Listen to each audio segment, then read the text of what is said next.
Whether we're moving out or simply staying abroad, there are times when we find ourselves living alone for an extended period.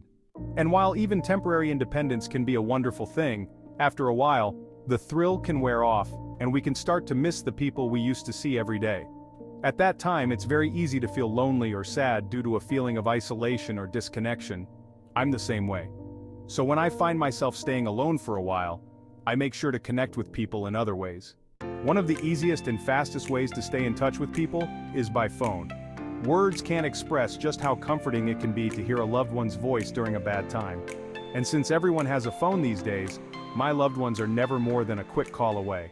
Texting and emails are good, but sometimes I just need to hear a friendly voice or see a friendly face. And that brings me to my next tactic: video calling. When I'm by myself and having a difficult time, video calling with a loved one is often exactly what I need to recover and feel a smile again. Unfortunately, as many people, especially older people, do not have a reliable internet connection or know how to set this type of call up, these kinds of calls can be difficult to arrange. Still, when they happen, they always feel special and leave me feeling joyful afterwards. Finally, I make sure to keep busy wherever I am. Sadness and loneliness can creep up on us at any time. But this is especially true when we're idle. Staying busy keeps my mind and body occupied, so I have less time to dwell on those negative feelings.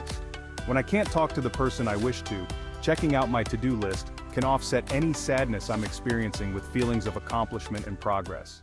And that way, the next time I do manage to have that conversation, I'll have even more successes to report.